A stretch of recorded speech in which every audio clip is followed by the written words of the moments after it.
Hello everyone, enjoy your ruin. I woke up this morning feeling the usual aches in my joints, the kind that remind you that time, no matter how much you resist it, always catches up. 74 years. That's how long I've been around. But today was different. When I opened my eyes and took that first deep breath, I could feel it. My heart was beating just a little faster than usual. Was it excitement? Fear? Or maybe something else? Yesterday my son Harry called. He said we should talk after lunch. Just the two of us. I thought I knew what was coming, but my gut still twisted at the thought of it. We hadn't had a serious conversation like this in years. Sure, he called occasionally, but it was always about something small, never anything that made me wonder what was really on his mind. But now it felt like there was something more. I dressed slowly, pulling on my old, worn dress, the one I hadn't dared part with since James passed. I was never one for fashion, not even when I was young. But I liked to look neat. I wanted to feel like I still had some dignity left. The dress wasn't fashionable anymore, but it made me feel like I had something to hold on to, even if the world kept changing around me. When I glanced in the mirror, I saw my reflection. No, I wasn't as old as people thought. At least not on the outside. Inside, I'd always felt younger than I looked. But today was different. Something about the way my heart was pounding reminded me of days long gone, days when I had more hope than I do now. Harry came exactly at 3 o'clock. He was always punctual when it came to things that mattered to him. And I knew this visit wasn't just about catching up. It never was with him anymore. The familiar sound of his knock echoed through the house, and my stomach tightened. I opened the door and there he was. My son. My only child. "Hi, Mom. How are you?" he asked, stepping inside without waiting for an answer. He always had that confident, authoritative tone, like he already knew what I'd say. He had the kind of voice that demanded things from people, but it didn't work on me. Not anymore. "Coffee?" I asked, motioning toward the kitchen. "I've got a fresh pot brewing." But I knew what he'd really come for. And I wasn't about to make it easy for him. We sat down, the silence between us thick with years of unspoken words. He took a sip of coffee, still looking at me with that same cold, calculating look I'd grown so familiar with. "So, Mom," he began, dragging his words out like he was trying to buy time. "I think it's time we talk about you moving in with me. You know, it's getting harder to take care of the house. And well, the bills. The upkeep is expensive. You're not getting any younger." I wanted to laugh, but I didn't. It wasn't funny. It was predictable. Harry had always been good at looking after his own interests. He didn't care about the house.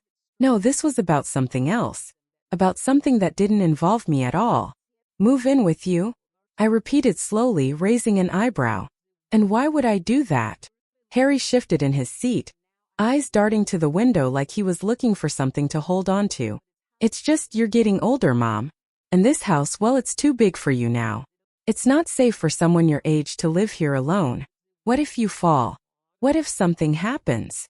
I let his words hang in the air for a moment, then shook my head. "I'm fine, Harry. I'm not worried about falling. And as for this house, I can handle it." He opened his mouth to argue, but I held up my hand to stop him. I wasn't going to be pushed around like I had been for so many years. Not anymore. "Let's get to the point, shall we?" I said, staring him down. "I know what you want." He stared back, his expression hardening. "What do you mean?" I smiled just a little, and pulled out the papers I had hidden in the drawer for just this moment. I laid them out in front of him one by one. "Here you go, Harry," I said, my voice steady. "This is the truth. This is what you need to know." He looked at the papers in front of him, his face going pale as he realized what he was seeing. It was the deed to the family company, the investments James had made years ago, now transferred to my account, every penny of it. Over $1 million in total. But that wasn't the kicker. No, the real shock was what came next. You've been hiding this." His voice cracked, a mix of disbelief and panic. I met his gaze and felt a strange satisfaction in the way he shifted uncomfortably in his seat. "Yes, Harry. I've been hiding it. And now I'm making sure it stays that way." I wasn't finished. Not yet. The anger, the years of giving and never receiving, all of it had finally boiled over. It wasn't just the money. It was the way he'd always treated me. Like I was just another resource to be used when he needed something. And today I was done. Done with playing the part of the doting mother who could be manipulated without question. "I'm not going anywhere with you," I said, my voice clear. "Not now, not ever. You want my help? You'll have to earn it just like I did." His face turned from pale to red as he gritted his teeth, but I didn't flinch. I wasn't going to give him the satisfaction of seeing me back down. "I didn't raise you to be this way," I said, my voice low but firm. "And I'm not going to stand by while you try to take everything I've worked for. This is my life now, and you're not going to control it." He stood up, throwing the papers on the table, and stormed toward the door. "This isn't over, Mom," he said, his voice a dangerous whisper. I didn't answer him. I didn't need to. The look in his eyes said it all. As I watched him leave, a weight lifted off my chest. It wasn't just the money. It was the freedom. Finally, I could breathe without someone else's hand around my throat. The game had changed. And for the first time in years, I felt like I was finally in control. I had always known that when they came to me, it wasn't because they truly needed me. It was because I had something they wanted. After my meeting with Harry yesterday, I realized it was time to act. This morning when I woke up, the only thought in my head was, no more allowing them to manipulate me. It had been a while since my children visited, and now I was nothing more than a source of potential profit for them. So I decided to make my move. I wasn't living poorly, and there was no point in lying to myself anymore. Harry had already found out that I had moved nearly all the money out of the business, and now I needed to take the next step. I wouldn't sit around waiting for them to come again with empty words about concern. Now I would be the one controlling the game. I reached out to the lawyer who had been handling my business since James passed. Andrew wasn't a longtime family member, but I knew I could count on him. He was smart, clear, and cold like any good lawyer should be. I told him what I had decided regarding my inheritance, but not in the way Harry or Laura thought I would. He agreed without hesitation and advised me to do a background check on my son and daughter. A test of their honesty, their willingness to help their mother without the expectation of financial gain. Andrew got to work on this without me asking for it. I simply laid out my plan and he executed it. Feeling a shift in my approach, I decided it was time to act decisively, and without further conversation. I wrote 2 letters, one for Harry and one for Laura. Of course, I didn't delay. The letters were brief, clear, and without any emotion. Laura, as usual, was busy with her children and career, and Harry, well, he had his own things going on. But when they received these letters, they understood that they could no longer just come to me with demands and expect easy access to my money. Harry was the first to respond. He called within hours of receiving the letter. As soon as I picked up the phone, I heard the panic in his voice. "Mom, are you serious? You can't be serious." His tone was near hysteria. I didn't say anything. I let him process what I had written. He was bewildered. He couldn't comprehend how this could have happened so quickly. To him, I was still that woman who waited for his help, not a woman who made her own decisions. I was no longer going to be a burden to him. My words were simple. "This is my life, and I want to live it without depending on you. Your attempts to manipulate me won't work anymore." It didn't take long for him to show up at my door. He was far from the son I knew. Gone was the obedient, scheming boy who thought I was easy to control. In his place stood someone angry, confused, and I dare say a little lost. He walked up to me, looked me in the eyes, as though seeing someone he hadn't known for years. "Mom, do you really want this? Do you understand what you're doing?" His words weren't a question but a last-ditch effort to stop me. He tried once more to convince me to improve the terms for him, or to find a compromise. But I was ready for this. "Yes, I understand. And this is my decision," I said, my voice calm, though my heart was breaking inside. It wasn't easy, but it was necessary. I had taken a step forward and I couldn't turn back now. For a long moment Harry stood there, his jaw clenched. His eyes flicked to the papers I had placed on the table earlier, the legal documents that changed everything. He had no control over me anymore. His expression shifted, and I could see that the reality was sinking in. His plan wasn't going to work. Not this time. He didn't know how to react. A part of me wondered if he ever truly knew me, or if he only ever knew what I could do for him. Was he angry at me for setting boundaries? Or was he angry at himself for thinking he could control me so easily? Well, I guess we're done here, he muttered, finally breaking eye contact and heading toward the door. But don't think this is over. You'll regret this. I didn't answer him. I didn't need to. He left just as quickly as he came, and when the door closed behind him, I felt a strange calm wash over me. It was done. I had made my stand. I wasn't naive enough to think this would be the end of it. They would come back. They always came back. But this time I would be ready. This time I was no longer just a pawn in their game. As I sat down in the quiet of the house, I let myself breathe deeply. I had done what needed to be done. It wasn't about the money. It was about taking back control. About finally living my life the way I saw fit. I wasn't going to be manipulated by my own children anymore. Not now. Not ever again. After my conversation with Harry, I could feel everything around me shift. He was trying again to be diligent, but I saw it for what it truly was. He was playing his part. This time I knew exactly what I needed to do to finish what I had started.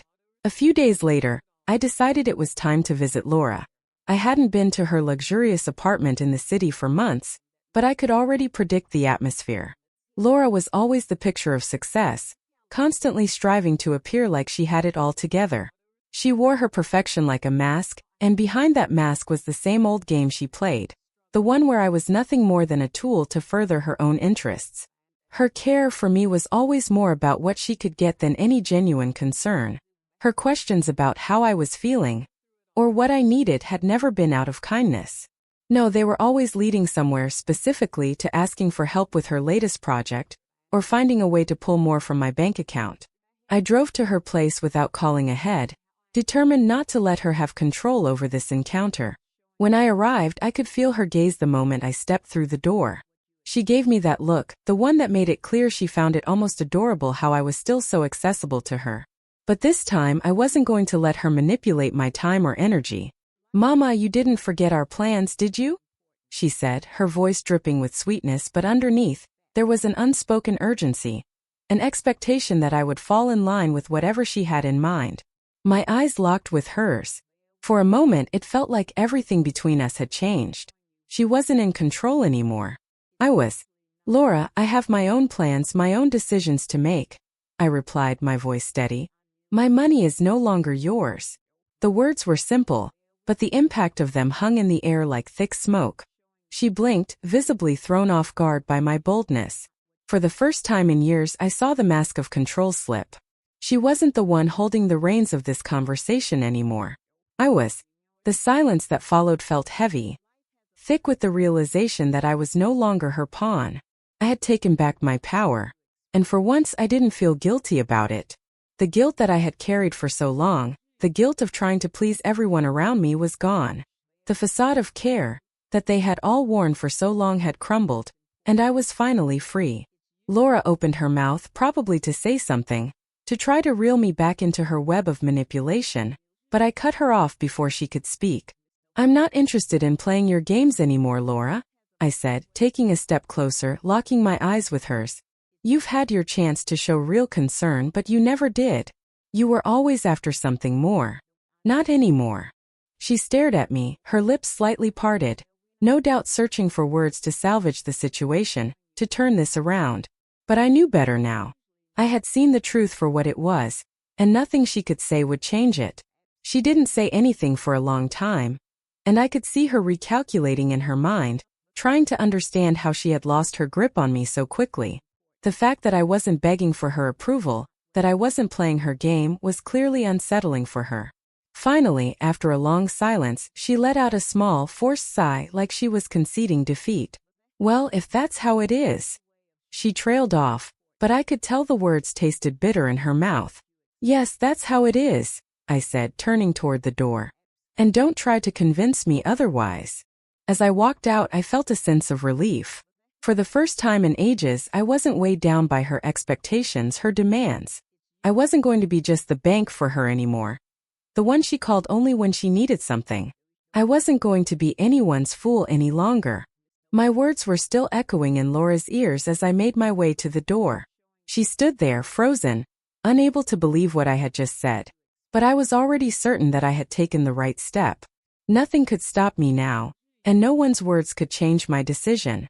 Laura, of course, was ready to ask if I was sure, if this was just an emotional outburst. But I didn't give her the chance to speak. My determination made her retreat, and even her desperate suggestion that maybe things could still change lost its power. The answer was simple.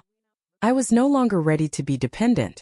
I gave her one final indifferent "see you later" and left, leaving her to reflect on her words. A few days passed before I received a letter from my lawyer, Andre. I could sense that now the stakes were higher. My son wasn't giving up, and I felt the tension mounting as he began to look for new ways to undo everything I had done. Andre handed me Harry's letter, a document filled with his confusion and anger. In it, he expressed his disbelief that I wouldn't comply with the family plan. The letter revealed that Harry was planning to challenge my decisions about my inheritance and property through legal means. I realized that the thin line between fighting for my decision and letting them invade my private life was beginning to shift in ways I didn't want. Harry wasn't just surprised, he was enraged. He saw me not as a mother, but as an asset to be redistributed. And now, his anger was spilling over into legal action. I didn't waste time calling him. I knew Andre had everything under control. It was time to act coldly with no second-guessing. But this too didn't feel like anything new. I had heard these words from him before, each time he wanted something. "Mom, this is for your own good."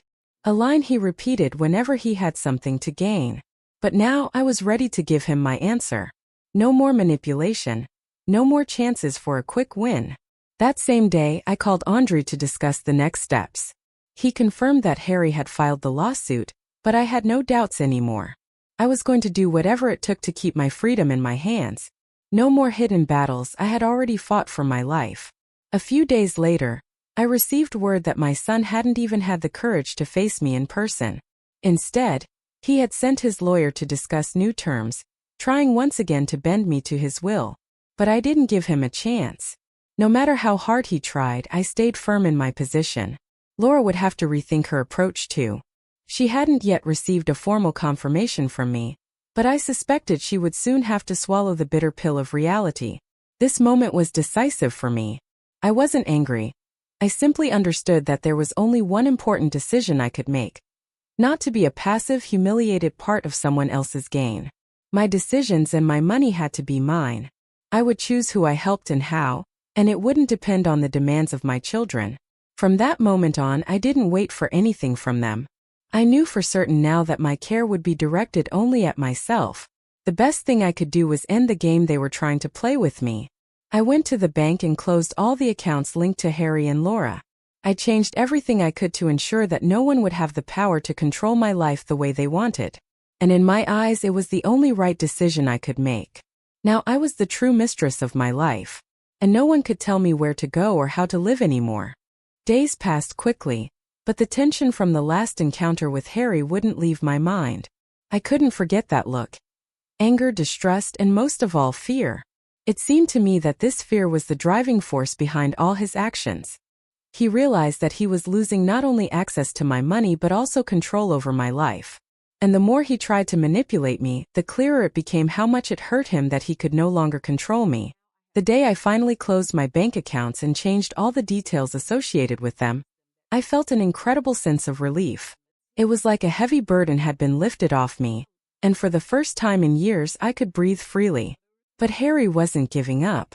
His lawyer filed new papers trying to influence the situation through the courts, but I was ready. I sat in my small garden, letting the quiet settle around me, when the phone call shattered the stillness. It was Andre, my lawyer. "Good news, madam." His voice was firm and precise. "We won the case." His words were clear, almost surgical. "Harry tried to bypass your wishes with a new legal loophole, but the court has upheld your actions. He has no claim to your inheritance. You can continue living your life without worry." When I heard this, I felt a moment of pure freedom. The weight I had carried for so long seemed to disappear. I didn't celebrate or pour myself a glass of champagne like they do in the movies. I just smiled, sitting among my flowers, feeling a calmness I hadn't experienced in years. This was my decision, and there was no turning back. Now, for the first time in ages, I felt confident in my choices. Meanwhile, my son didn't give up. He visited me several more times, trying to convince me that he didn't understand my intentions and that the family should be together. With each visit, his expression grew more confused, but his manipulations only revealed his anger and coldness. I could feel him trying to make me believe that I owed him for everything he had sacrificed or done for me. "You're my mother. You can't just take everything I had planned," he said with a forced smile, trying to play on my emotions. But I no longer felt that pressure. When he stood at the door, I realized that nothing could break me anymore. I stood up and looked him directly in the eyes. "I can't allow my life to be controlled by your plans, Harry. And there will be no more plans. This is my decision, and I haven't changed my mind." He didn't leave immediately. He stood there silent, as if trying to figure out how he could still influence me. But I had no doubts anymore. No one had the right to use me for their own benefit. All of his attempts to convince me to continue the family support charade failed. I was no longer the woman who feared her children and their threats. A week later, I received a letter from Harry's lawyer, claiming that my actions were illegal, and that he was planning to challenge the court's decision. But I didn't pay any attention to it. Instead, I sat down at my desk and signed the final document. The transfer of my estate to a charity focused on the education of orphan children. This was my final decision. Harry no longer had a chance to claim the inheritance. I realized that by losing control over my life, he had lost everything. And this was my revenge for all those years when his gaze was only focused on using me. I was done. No more fear, no more manipulation. It was my turn to decide how to live the rest of my days, and no one could take that from me anymore. The only thing left for me to do now was enjoy my peace, something I had been robbed of for too long. I didn't need riches or promises of family love.